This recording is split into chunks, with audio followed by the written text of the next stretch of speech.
Hey, Dave, I know we asked you about DJ Peters a little bit the other day, but what's is it just kind of making sure he's hitting for contact because he has that power in there, and then the way he moves at that size as well, does that stand out to you? Yeah, first thing that stands out to DJ is his work ethic. No one works harder, cares more.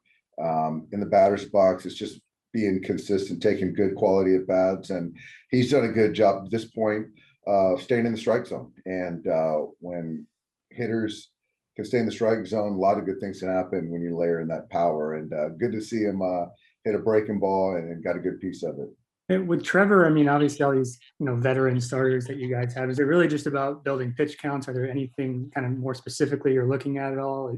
Is it how would you look at that? I think for the starter, the main thing is the pitch count and the ups. Keep building that. Keep building arm strength. And guys, the elite guys, obviously like Trevor. It's another layer as far as really expecting to have the feel of all of his pitches early. And today he did that.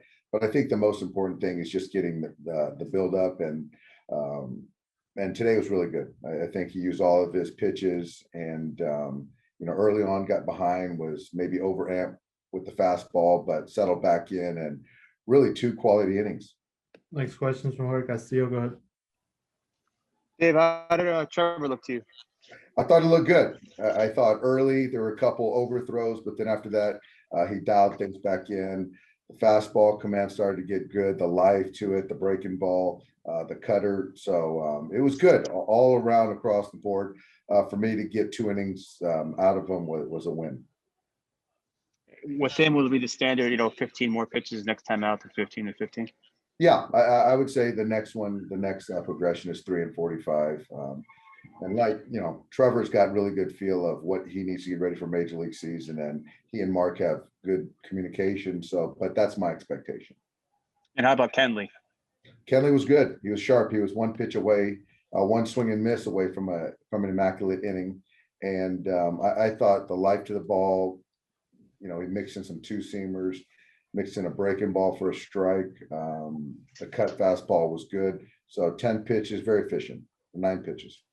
Do you just expect him to be more comfortable going to, ladder, the breaking pitches, stuff that he was incorporating in the last 2 years? You know what? I think that right now it starts with the body. I think his body's in a good spot. It's firing the right way.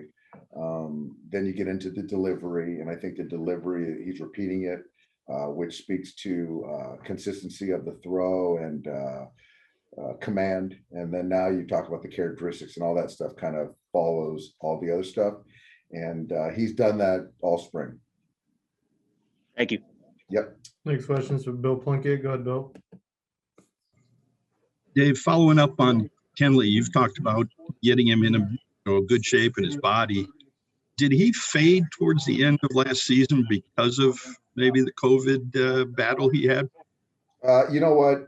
Kenley will never use that as an excuse, but it's something that, I'm sure he hasn't experienced. And so now when you're in the middle of a season, you're trying to recalibrate, trying to play catch up, and you're looking at a big bodied guy, it's difficult. So I think that all of that stuff kind of led into that, but he worked real hard to kind of, get back to, I guess what we consider new normal for him. And for me, I don't think he's looked any better. What is different about Gavin Lux this spring? I think with Gavin, it's a natural progression. I think that's one part of it. He had a really good winter, and the start has been really good. The consistency of his work.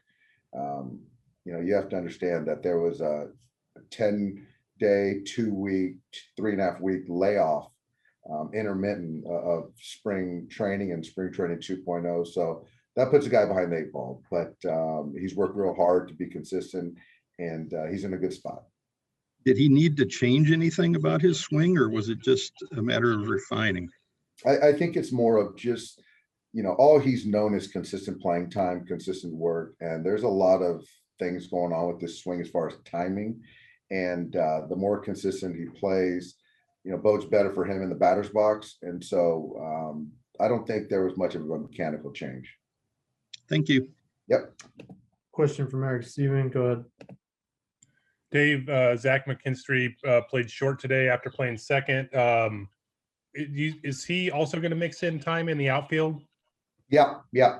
We'll see Zach, second, short, left, maybe some center and some right. Is Noisy also going to see outfield time, or is he more strictly an infielder for you guys? Yeah, Noisy, you're gonna see Sheldon more at third, second, and first base. Thanks. Yep. Got time for one more. Go ahead, Claudia.